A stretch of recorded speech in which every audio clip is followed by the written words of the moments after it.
Hola, Johnny Sabina. Estamos de regreso después de un necesario confinamiento. ¿No creen que la pandemia por COVID-19 y las elecciones del próximo año han agudizado la batalla mediática, de narrativas y de comunicación en México? Hemos visto cómo desde la tribuna periodística se ha exacerbado la confrontación política. Por un lado está el discurso neoliberal, y por otro, uno que entiende las desigualdades y da voz a sectores históricamente relegados. De esto hablaremos hoy con Epigmenio Ibarra, periodista, columnista y productor. Ha sido corresponsal de guerra en conflictos como los de El Salvador, Nicaragua y Bosnia. Ha producido series, películas y documentales como Esto Soy, sobre el pensamiento y la vida del presidente Andrés Manuel López Obrador. Y como parte de su activismo en redes, todas las noches hace el pase de lista de los 43 estudiantes de Ayotzinapa. Para analizar el escenario mediático actual, hay que entender el contexto heredado de la alta circulación y mercantilización de la información, que ha dificultado poner freno a desinformación, fake news y la infodemia. Además, según estudios, menos de 4 grupos empresariales concentran la mayoría de medios de comunicación llamados tradicionales. En México, el ecosistema ha cambiado. El 86% de los individuos usan los medios en línea para informarse y un 70% lo hace en redes sociales, mientras que la televisión se coloca con un 48% y los medios impresos 26%. En cuanto a los medios en línea y redes sociales, Facebook es el primer lugar con 80%, seguido de YouTube con 78%. A esto se suma que, según el Edelman Trust Barometer, hace 2 años, 8 de cada 10 personas estaban preocupadas por el uso de las fake news como armas. Hoy, México está en una encrucijada. El experto en comunicación, Fernando Buenabad, sostiene que el país está en una situación inmejorable para transformar todo el escenario mediático de modo profundo y dejar atrás el modelo comunicativo neoliberal. Veamos qué nos dicen en redes. Les preguntamos a nuestros internautas, ¿quiénes protagonizan la batalla mediática en México? A lo que Iván Gómez nos respondió a través de Facebook. Los protagonistas de la batalla mediática son los medios tradicionales de comunicación, la oposición, todos los integrantes de la 4T y el pueblo de México. Es un juego de ajedrez. Por otra parte, a la pregunta, ¿cómo crees que podemos promover la veracidad informativa? Gabito nos tuiteó, hay que seguir medios serios, evitar propagar rumores y actuar con ética. Finalmente quisimos saber a través de qué medios se informan nuestros internautas y por qué. Roberto de J. Kraus nos tuiteó, me informo vía videoblogs de YouTube y portales alternativos en Twitter, tanto nacionales como extranjeros. Los sigo por su credibilidad y porque varios de ellos hacen o se atreven a hacer análisis. ¿Qué les parece, Johnny Sabina? Volvemos con ustedes al estudio. Aquí estamos con Epigmenio Ibarra. A ver si nos acompaña. También está desde sus estudios de Argos en comunicación directa con nosotros. Epigmenio, ustedes saben, es activista, es periodista, es productor de telenovelas y sobre todo un experto en contar historias. Más recientemente ha estado en una polémica muy clara porque ha tenido un acceso privilegiado al presidente de la República, Andrés Manuel López Obrador, y ha producido una serie, no sé si ya conocemos todos los capítulos de esa serie especial sobre López Obrador en el poder o no. Esto ha generado una gran polémica, algunos periodistas del viejo sistema lo han criticado muy duramente, pero para empezar el diálogo con Epigmenio y con Sabina, voy a retomar una cita tuya, querido Epi. ¿Sí me escuchas? ¿Sí? Sí, te escucho. Muy bien. Hola, en una columna que tú titulaste Comentocracia en diciembre de 2018, describiste lo siguiente. Les quitaron el bozal y la correa. Dejaron de darles línea. No saben qué hacer. No saben para qué sirve la libertad de expresión de la que ahora gozan, porque siempre han escrito y hablado ante el micrófono o la cámara por consigna, vendiéndose al mejor postor. ¿A quiénes te refieres con estas líneas? ¿Y esto sigue siendo la realidad casi 2 años después de que lo leíste? Pues sí, porque me refiero primero a las grandes figuras del periodismo en México y de los medios de comunicación.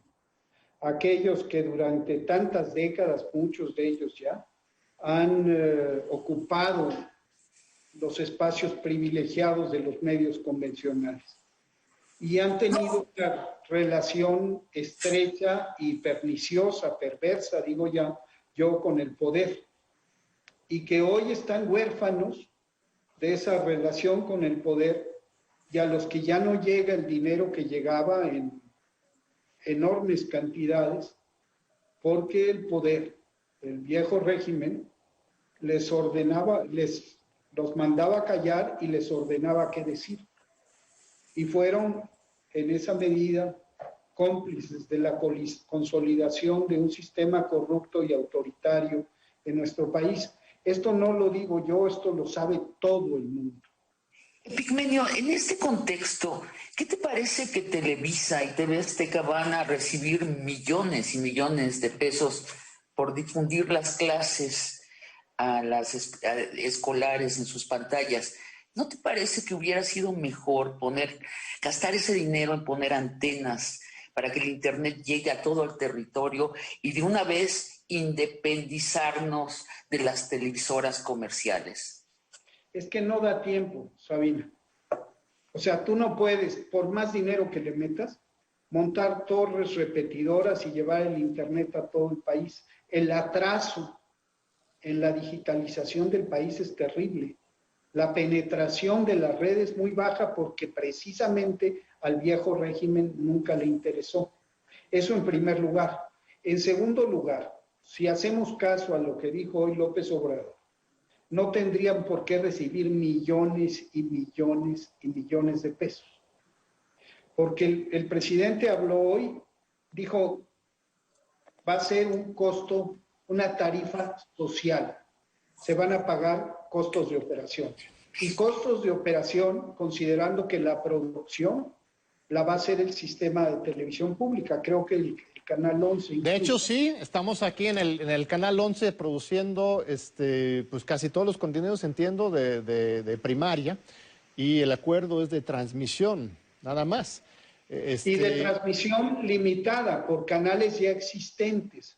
Entonces tienen que cobrar el costo del ingeniero que sube la señal y el costo del aire, pero no deja de llamar la atención, estimado Epigmenio, lo que pregunta Sabina es legítima.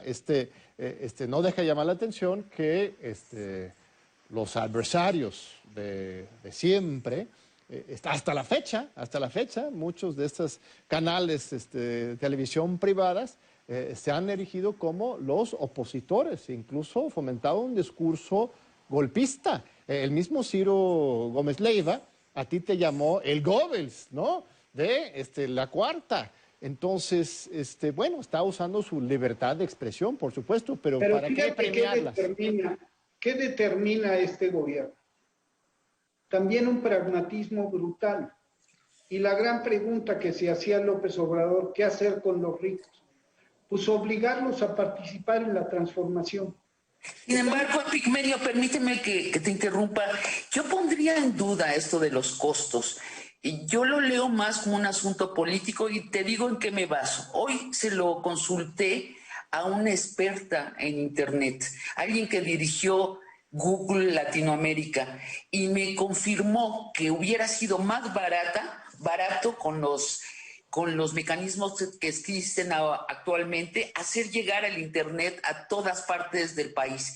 Tal vez hubiera tardado algunas semanas, pero nos podíamos o esperar o hacer un plan provisional. Yo creo que el sueño de que todo mexicano tenga acceso a YouTube, a Twitter, a Facebook, a todo lo que significa el Internet, es algo que estamos dejando pasar, es una gran oportunidad que estamos dejando pasar. Creo que no se está dejando pasar, que simplemente había que atender una urgencia.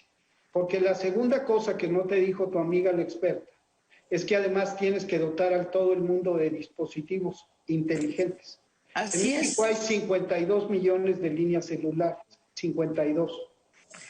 Bueno, te reto que lo comparemos en el periódico o en Twitter, saquemos los números porque vale la pena. A ver, pero aquí hay una discusión falsa, porque sí existe este compromiso. O sea, desde que estaba en campaña el observador, Él se comprometió con llevar el Internet a todo México. Se creó incluso una nueva empresa, creo que se llama Internet para Todos, que depende justamente de la Comisión Federal de Electricidad, que va a usar esta fibra negra, fibra oscura, ¿no? Entiendo, para llevar el Internet a absolutamente todo el país. Eso es un proyecto, efectivamente, que está ocurriendo. A ver, vamos a dejar a Epi responder a nuestros comentarios. Yo quisiera decirles una cosa. Hoy quise entrar en un debate con Felipe Calderón, porque eso dijo Felipe Calderón, con un cinismo brutal, porque él hubiera avanzado en esa dirección y no avanzó, porque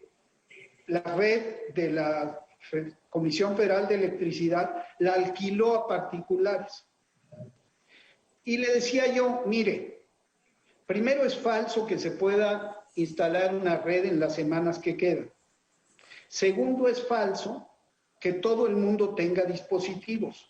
Tercero, es falso que aún con esa cobertura llegue a todos los hogares. La combinación virtuosa es Internet, televisión y radio en esta enorme emergencia. Más perifoneo, más brigadas culturales. Es la única forma de tratar de salvar el ciclo escolar. ¿En cuántas semanas? La tarea de producir miles de horas de clases va a ser titánica. El mayor presupuesto tiene que irse ahí.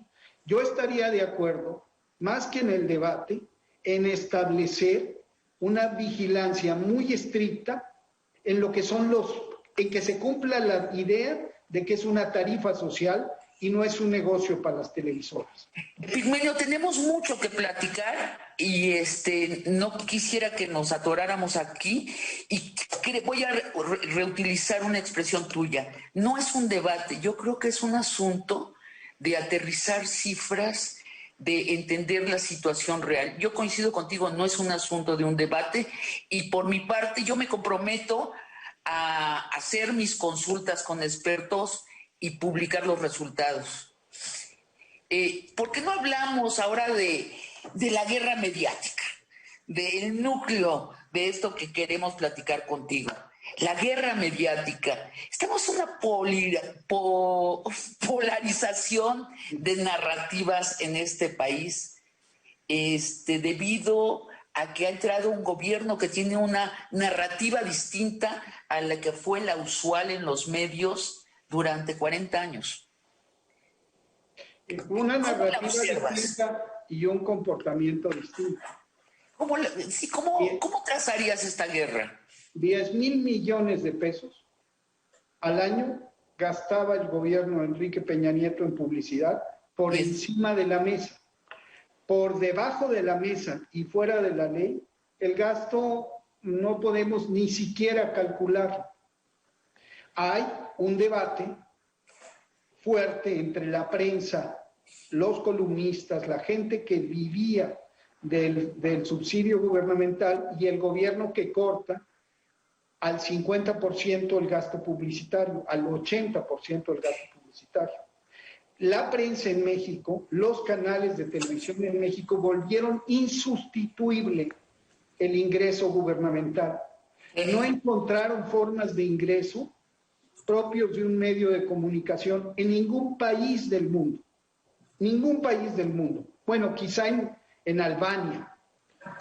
Pero entonces, Epigmenio, a ver, sí, claro, pero Rusia, posiblemente. Existe esta realidad, ¿no? Que con el nuevo gobierno hay un recorte fuerte de este subsidio, ¿no? Hay un fin de la censura se acabó, ya no hay una presión directa sobre los dueños y los comunicadores para que digan o dejen de decir cosas, pero la reacción de estos viejos periodistas de ese viejo régimen, pues sorprende, porque al final de cuentas, ¿por qué tanta agresividad? ¿Por qué tanta descalificación? ¿Por qué tanta desesperación? Uno pensaría que ellos se darían cuenta del nuevo contexto democrático y que más bien, como dices tú, a la hora de que les quitan el bozal, que de repente veríamos a unos comunicadores sorprendentemente inteligentes, sofisticados, dialogantes, pero más bien lo que tenemos es una degeneración terrible. ¿Por qué, Epigmenio? ¿Por qué no responden bien a esta coyuntura? Por dos razones muy sencillas. La inteligencia, el imperio de la inteligencia, exige que depongas dos cuestiones, la soberbia y la rabia. Quien es soberbio y está rabioso no puede ser inteligente. Este grupo de comentaristas, la comentocracia, está poseído por una soberbia que ha sido sintomática y parte de su vida. Esa soberbia los hizo considerar a López Obrador un hombre rústico y elemental. Claro. Y ese hombre rústico y elemental al que le colgaron todo tipo de epítetos, casi todos despectivos, resulta que ganó la elección por una abrumadora mayoría. Resulta además que afectó sus intereses específicos, los exhibió ante la nación y están furiosos. Entonces, como están furiosos y como son soberbios, pues su inteligencia está nublada. No entienden. Epigmenio, yo estoy de acuerdo con lo que describe Epigmenio, cómo podría no estarlo, pero veo otra dimensión que es que realmente existen dos narrativas contendiendo. Una es la narrativa neoliberal que, trazada así muy rápidamente, dice que los empresarios administran mejor el bien común que los gobiernos, que el gobierno es el problema, no la solución, que las cifras macroeconómicas de un país cifran el bienestar de todo el país, que si trabajas fuerte y no eres tonto vas a llegar a ser muy rico. Y después está la narrativa de izquierda que es completamente opuesta y que desbanca todas estas creencias, que dice que todos, obreros, empleados, empresarios, creamos la riqueza, que los empresarios necesitan ser regulados por el Estado y por los sindicatos, porque de otra manera se vuelven abusivos con sus trabajadores, que la lógica del dinero, de maximizar la ganancia y minimizar los gastos, empobrece a una sociedad y por fin que necesitamos un piso digno de vida para todos. Son dos narrativas distintas y yo creo que alguna gente se da cuenta que esta confrontación está sucediendo continuamente, pero la mayoría lo percibe como un caos mediático. ¿Estarías de acuerdo que sí existen dos narrativas que están contendiendo por la conciencia colectiva? Es que sí y no. Existen tradicionalmente dos narrativas. Lo que la soberbia impide ver a la comentocracia es la tercera narrativa. Esta es una transformación que aspira a ser pluriclasista, que es una cosa. Tiene tres rasgos que la hacen distinta. Primero, fue pacífica. Segundo, tiene la aspiración de ser radical. Y tercero, tiene la aspiración de ser pluriclasista. Ergo, no es exactamente la segunda narrativa que tú planteas. Para una óptica de izquierda tradicional, Andrés Manuel se queda muy lejos. Por eso no entienden que se siente con los empresarios y diga, ¿cómo pactamos para usar sus medios, que son supuestamente enemigos míos, para llevar educación?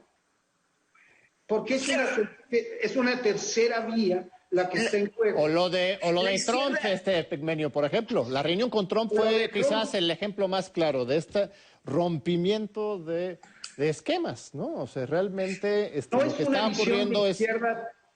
Yo he dicho muchas veces que lo que estamos hablando es de un discurso heterodoxo de izquierda. Yo de hecho discrepo con lo que dice Sabina. Yo no creo que haya dos narrativas. La oposición no tiene una narrativa. Lo único que están haciendo es repitiendo de manera mecánica y vacua, ¿no?, las narrativas, las banderas de la izquierda, del gobierno, lo que era la oposición auténtica y real de la sociedad civil, de las marchas, del cuestionamiento a el gobierno autoritario de Calderón y de Peña Nieto. Simplemente están robando repitiendo esas consignas, pero sin autenticidad. No hay una narrativa neoliberal, porque el neoliberalismo está totalmente desacreditado. Más bien lo que dice Epigmenio es eso, se ha superado esta separación de izquierda y derecha de manera dialéctica, si quieres, y hay una narrativa de transformación y mucha gente que se resiste simplemente a aceptar el momento histórico que estamos viviendo. Es que yo veo una oposición que sí tiene una narrativa neoliberal que está, como dice Epigmenio, tan enojada, tan embroncada y tan ensoberbecida y se siente tan superior que no se digna explicárnosla y también siente vergüenza porque es una narrativa derrotada. Pero en casi todas las críticas, el polo opuesto a lo que hace el presidente, que ellos ponen como posible, es lo neoliberal. Dicen, hay que terminar el aeropuerto, no hay que distribuir dinero. Están continuamente hablando de regresar a lo neoliberal. Y de acuerdo, no lo hilan bien, no se atreven tal vez a hilarlo bien y se queda nada más en vamos a tumbar al presidente. Muy bien, y a Sabina, 4T. perdón, te interrumpo porque nos están llamando a corte y ahorita regresamos para que nos responda Epi, porque como siempre acaparamos la palabra a los conductores. Vamos a dejar a Epi. Ahorita nos regresamos. Aquí seguimos en Johnny Sabina, nuestro gran reestreno con Epigmenio Ibarra. Por favor, Epi, responda, comenta lo que este debate antes del corte. Sí, es que a la furia de la que hablaba, a la soberbia, aquellos que critican continuamente al gobierno de López Obrador añaden un elemento más, la ceguera y la sordera. Si escucharan un poco más lo que dice López Obrador sin tanto prejuicio, podrían darse cuenta que la mitad de sus argumentos no tiene sentido. ¿De ellos o del presidente? No, de ellos. Que se están peleando con un fantasma, con el fantasma anacrónico del anticomunismo. Sí, eso es absurdo. Quieren colocar a López Obrador. El supuesto chavismo, dicen, ¿no? En un disfraz que no le pertenece. No es regulatorio. No hay ninguna sola medida regulatoria ni expropiatoria. Sí. Hay un respeto absoluto al reconocimiento a los empresarios. Su pregunta, ¿qué hacemos con los ricos? Hay, eso sí, y yo lo comparto, y me parece absolutamente necesario e inaplazable, una decisión de combatir la corrupción. Y la corrupción estaba en todos los órdenes de la vida en el viejo régimen, incluso en el periodismo, porque quien escribe por consigna y recibe paga del Estado para escribir es un corrupto. Así es. Y también esta cruzada... Porque, perdón, déjame decir una cosa. A mí el secretario de Hacienda, Ursúa, me contó, y me choca esto de contar anécdotas, me dijo, me trajeron un sobre, y lo digo que él ya se fue, me trajeron un sobre con los nombres de los columnistas a los que el secretario de Hacienda les pagaba. Hablamos de cosas muy sabidas, hablamos de gente que cobraba 50,000 pesos el minuto por entrevista. Mira. Sí. Lo conocemos todos. Dinos. Hablamos de menciones, hablamos de menciones pagadas. Pero el nombre, dinos el nombre. ¿A quién le pagaban 50,000 pesos, dijiste, por minuto? Son varios. Y las anécdotas sobran. O te prestabas para montajes como Loret. Porque ese montaje de Loret, un costo tendría que haber tenido. Por supuesto. Costo en cualquier sentido. Entonces, sí estamos hablando de una perversa relación entre poder y prensa que duró décadas, que fue conscientemente alimentada por el viejo régimen y que subsiste. Sí, y el problema que dices con respecto a la soberbia es que ellos creían que era por su gran capacidad de inteligencia, que eran, esos comunicadores eran tan famosos cuando realmente era cuestión de dinero, entonces no saben aceptar las nuevas circunstancias en que pues son uno más, ¿no? Pero vamos a Con una cosa, sí. déjame decir nada más una cosa que es trágica. Tenemos una oposición descabezada. Así es. Muchos de estos intelectuales hoy suponen, o periodistas, que ellos son la cabeza de la oposición. Cada uno piensa eso. Ya se sienten presidenciables. Así es. Exacto. Vamos a unas preguntas de redes. Aquí Epigmenio, un par de preguntas. Señor Epigmenio Ibarra, ese es Liz López. Mi pregunta es, ¿va a producir o filmar alguna serie de los actos de corrupción pasados de la derecha mexicana? Sería muy bueno para que llegara a todos los mexicanos ver cómo eran gobiernos corruptos, Fox, Calderón, Peña Nieto, etcétera. Hay otro que es de Son Dan, que dice preguntarle por qué Epigmenio no fue solicitado por AMLO para formar parte de su gobierno. Tiene todo, talento, conocimiento, es gente honesta de convicciones. Cuéntanos, Epigmenio, ¿cuáles son tus proyectos de documentales más de enfoque político y por qué no estás en el gobierno? No, mira, de ficción nosotros hemos tratado la corrupción nada más desde nada personal. Yo suelo decir que nuestros contenidos de alguna manera fueron expresión, pero detonante también de un proceso de cambio que estaba en marcha, porque hablamos desde el problema de la visibilidad de la corrupción, hasta la conexión entre el narco y el poder, hasta la cuestión de identidad de género, cuando nadie hablaba de eso. Y yo no estoy en el gobierno porque yo no tengo nada que hacer en el gobierno. Nunca he tenido vinculación orgánica con la campaña de López Obrador. Soy un activista más y tengo otro trabajo que hacer. Yo no voy a recibir ni un centavo del erario, ni hoy ni nunca. Tu documental recientemente que filmaste en Palacio Nacional, no recibiste ningún subsidio para esto, ni para los gastos. ¿Por qué crees que yo hice cámara? Pues yo hago mis cosas, yo llevo muchas décadas filmando al movimiento social. Nadie me paga por filmar las marchas, nadie me paga por ir a ningún lado. Epigmenio, ante el presidente, ¿cómo te sitúas tú? ¿Qué te consideras? ¿Un militante de la 4T? ¿Te consideras un propagandista, un vocero, un periodista inquisitivo, un filósofo? ¿Qué te consideras a ti mismo? Ante el presidente yo me porto como me porto ante cualquier sujeto que entrevisto. A mí me importan menos mis preguntas que las respuestas. Así entrevisté a Mandela, así entrevisté a Fidel Castro, así he entrevistado a un montón de presidentes. No estoy luciéndome en la entrevista, ni siquiera estoy en cuadro, estoy escuchando y estoy haciendo un retrato. Mi intención cuando hago cámara es que no haya intermediarios entre la audiencia y el sujeto. Yo me anulo, yo converso.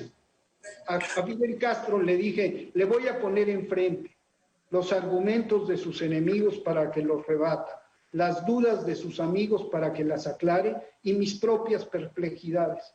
Y a veces me quedo callado y a veces voy conversando con un hombre además con el que me identifico mucho, que es López Obrador, porque tenemos la misma edad y abrevamos en muchos sentidos de las mismas ideas, la teología de la liberación, el marxismo no como dogma, sino como estrategia, y el marxismo muy simple, la 11ª tesis sobre Feuerbach.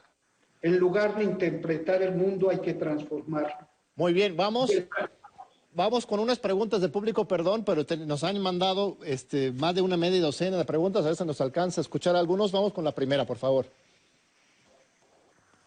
Hola, mi nombre es Viridiana Escobar Dávila. Soy estudiante en la Facultad de Derecho de la Universidad Nacional Autónoma de México. Mi pregunta es, considerando que se ha incrementado la libertad de prensa por parte del gobierno y que ahora la censura pareciera venir justamente por parte de los ciudadanos, ¿cree usted que está lista la ciudadanía para ejercer esta libertad? ¿Qué podemos hacer para generar mayor apertura y con esto mejorar la información? Gracias. Adelante, Epigmenio. Yo creo, primero, yo no estoy de acuerdo ni con los llamados a boicot informativo, ni con los llamados de censura del público a escritores. Aquí debe haber una libertad de expresión a rajatabla, que todo el mundo diga lo que quiera. Yo nunca me voy a pronunciar, porque eso lo sufrimos por décadas, por callar a alguien. Cada quien es dueño de sus oídos, de sus silencios y de sus oídos. Y de sus Ahora, hay una manera en que la polarización está callando una crítica que viene desde la izquierda. Cuando alguien que votó por López Obrador, digamos yo, hago una crítica y le digo, le reclamo al presidente, por ejemplo, ¿cuál es el lugar de las mujeres en su gobierno? No estamos contentas con los recortes a las instituciones de mujeres. ¿Sabes cuántos tweets recibo y comentarios al pie del artículo felicitándome porque ya odio a López Obrador? Abrí los ojos, desperté. Esa crítica que viene desde la izquierda y desde la buena voluntad está borrada por esta polarización, está borrada en el sentido que no es distinguible.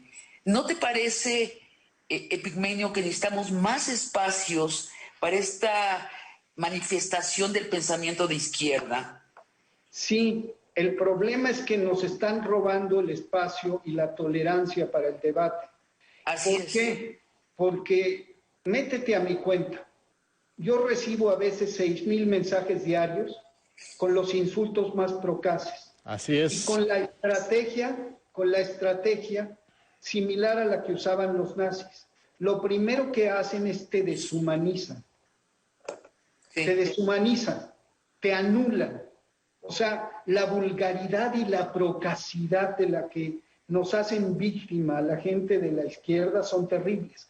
El esfuerzo sería decirle a los compañeros y compañeras de izquierda, seamos tolerantes con quienes critican a la izquierda y jamás usemos el mismo lenguaje, los infundios, los improperios, la vulgaridad que usa la derecha con un propósito específico, deshumanizarnos.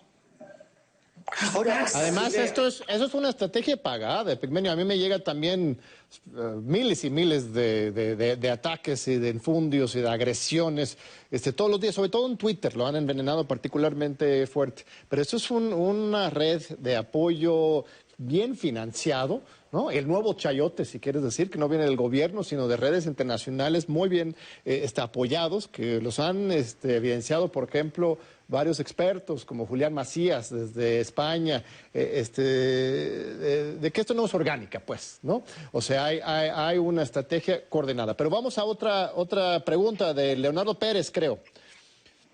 Hola, buenas noches a todos. Mi nombre es Leonardo Pérez Berti, estudiante de la Facultad de Ciencias Políticas y Sociales de la UNAM. Mi pregunta es la siguiente. Tomando en cuenta que las élites de poder generalmente detentan la toma de decisiones de manera unilateral, es decir, buscan satisfacer intereses específicos, ¿de qué manera el antiguo régimen podría salirse con la suya, controlando la discursiva mediática en el caso de Emilio Lozoya? Y que se sepa la verdad en el 2021, año electoral, podría causar costos políticos para la 4T. Muy interesante. Adelante, Pi. Sí. Mira, la verdad, evidentemente a las argucias legales están siguiendo también una estrategia mediática para viciar el proceso, eludir el juicio. El problema es que Lozoya es un pillo y García Luna también, y que enfrentan severas penas de prisión, la perspectiva de severas penas de prisión, y se les abre una puerta, y los pillos no tienen más lealtad que consigo mismo. Tendrán que cantar, porque si no cantan, les va a caer todo el peso de la ley encima. García Luna enfrenta la posibilidad de una o varias cadenas perpetuas. Lozoya enfrenta la posibilidad de que en la cárcel terminen su hermana, su madre y su esposa, y él mismo. Por eso aceptó el estatus de testigo protegido. Tendrá que hablar, porque una regla que también rige en los Estados Unidos es que si no hablas y das información sustantiva, tu acuerdo no vale y se considera perjurio. Entonces, García Luna está en una situación muy difícil. Lozoya también, con el problema de que aquí en México hay mucho más ruido en torno al proceso. Y ya todo el mundo dijo, es circo, esto se acabó, no va a pisar la cárcel. Y nada más ha habido una audiencia. Y repite como pericos, además, que el pacto de impunidad era entre Peña y López Obrador, y no como en realidad era entre Felipe Calderón y Peña Nieto. Así es, así es. Porque ¿por qué está Robles, Lozoya, Ancira, Collado, Cerón? O sea, estamos hablando del primer círculo peñista. César Duarte, ya en camino también de extradición. O sea, la versión, esa narrativa del supuesto pacto, ¿no?, entre López Obrador y Peña Nieto ha sido destruido totalmente, como dices. Bien, más bien los hermanos de impunidad son Calderón y Peña Nieto, lo estamos viendo con estos dos casos. Si quieren, vamos con una pregunta más para rematar. Muy buenas noches, soy Jordi Agüero. En estos tiempos de incertidumbre propiciada por el COVID-19, he visto que diversos medios periodísticos han sido muy subjetivos con su discurso y han manejado la información en pro de su postura política. Un ejemplo es lo de no le hagan caso a López-Gatell. Si esto pone en riesgo la integridad física de los mexicanos, ¿cómo se contrarresta o se sanciona? Esa es mi pregunta. ¿Cómo hacen las instituciones para proteger a los mexicanos cuando la prioridad es la salud y no el forcejeo político? Muy bien, Epi. Con respecto, por ejemplo, a lo dicho en Televisión Azteca, empezó toda una corriente a decir, cancelen la concesión. Yo recordé que una televisión concesionada tiene que obedecer ciertas reglas y me acusaron de que estaba promoviendo que le retiraran la concesión y luego una campaña. Y yo dije, no hay que meterse a eso. No hay que pedir que se retiren concesiones. Simplemente hay que tomar una decisión soberana. Apagas la tele. Ahora, lo central que me parece a mí es que aquí se culpa mucho a López-Gatell. Pero quienes han difundido fake news, quienes han difundido rumores a través de WhatsApp, de Twitter, de todos los medios, han provocado muertes. Sobre todo en el campo mexicano, en ciertos sectores. La gente, primero se cree que los hospitales están llenos y sale en estampida a llenarlos, sin tener los síntomas que ameriten tal cosa, por un lado. O por el otro, en el campo, mucha gente no va a los centros de salud porque empiezan a circular que en los centros de salud la atención es muy mala.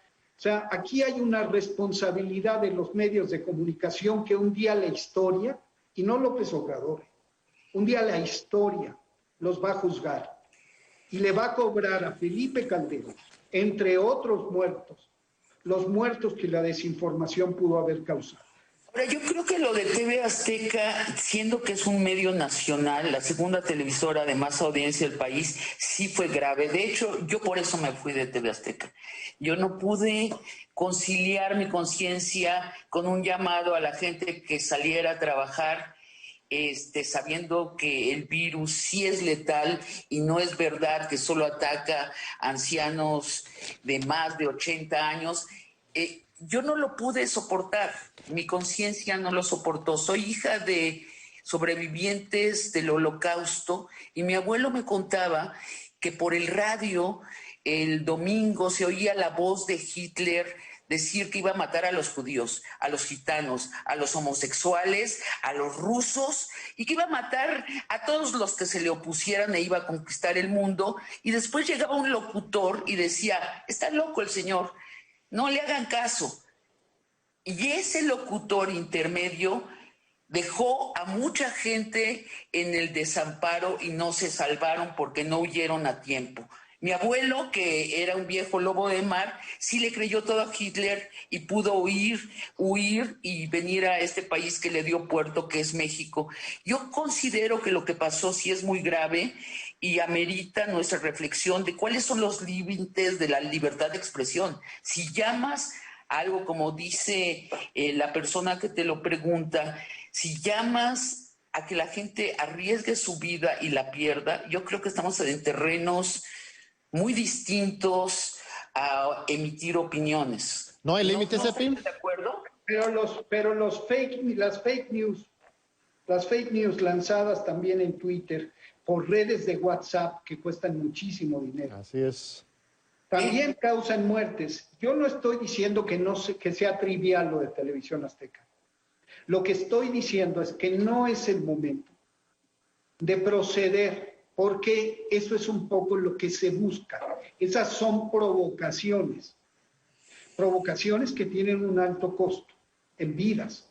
Pero una nueva ley de medios, Epigmenio, o sea, una cosa sí, claro, no se debe censurar a nadie, no se debe expropiar o hacer caer en la provocación, pero sí hacer una buena reflexión sobre un nuevo marco jurídico en materia de medios de comunicación para asegurar una verdadera democratización de esta esfera, tanto en las redes como en el espectro radioeléctrico. ¿Por qué no?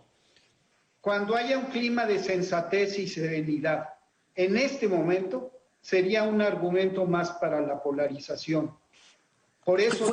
Pero entonces están ganando la batalla porque a partir de sus chantajes, sus agresiones, están protegiendo su lugar de privilegio. Estamos diciendo, nos estamos pronunciando. Lo único que no se está produciendo son actos represivos por parte del Estado, claro, que incrementarían la tensión y desvirtuarían lo que se está tratando de evitar. Sí, claro, nadie dice que hay que tomar venganza, pero una verdadera reflexión de así como durante tantos años se hablaba sobre la reforma electoral, ¿no? Para democratizar la competencia entre partidos, para ocupar los cargos públicos, también se debe, el reclamo de Yo Soy 132 de 2012, sí. Tenemos casi 10 años exigiendo la democratización de los medios de comunicación, ¿no? En eso estamos, pero este es el debate que damos todos los días en Twitter. Este es el momento, este es cuando decimos, ustedes perdieron, extrañan el bozal y el dinero que les daba. Hoy hablan de libertad de expresión quienes nunca la han honrado. De acuerdo. Ahora, los límites de la libertad de expresión en Alemania como aprendizaje de lo que le sucedió en la Segunda Guerra Mundial, el ser arrastrados por un déspota a una guerra masiva donde ellos padecieron, fueron los provocadores, pero también padecieron la tragedia de las muertes, de el destrozamiento de una economía. Ellos han aprendido que hay ciertos discursos que sí se deben eliminar. Yo creo que en el caso de lo que pasó de TV Azteca y todos los que siguieron, no solo fue TV Azteca, debió haber sido cancelada esa información. Y así pienso que hay informaciones que el mismo Twitter, el mismo Facebook debería quitar de circulación. Yo estoy de acuerdo contigo, digo que no es el momento, porque precisamente parte de la articulación de esas cosas es una provocación.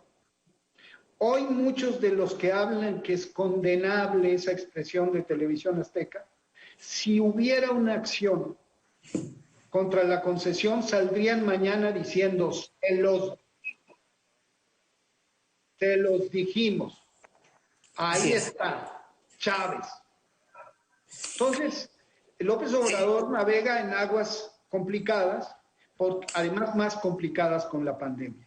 Sí, yo estoy de acuerdo contigo. Ahora en la pandemia es una cosa terrible que eso de que ya no podemos estar en las calles, en las marchas, abrazándonos. Aquí mismo este programa estaba diseñado con público, dialogar horizontalmente, salir de esta palestra de pontificar desde las pantallas. Y mira lo que nos ha obligado a hacer la pandemia. Estamos, es el terreno fértil para estas voces viejas, pero me están avisando, Sabina, Epi, que tenemos un minuto más, así que una última intervención, Sabina y Epi, y nos vamos. A ver, yo creo que a ver, Sabina primero y luego Epi. La única defensa de la transformación de México es la libertad, así sea en el confinamiento. Libertad en todo, a rajatabla, para que cambiemos y podamos debatir. en libertad. Muy bien.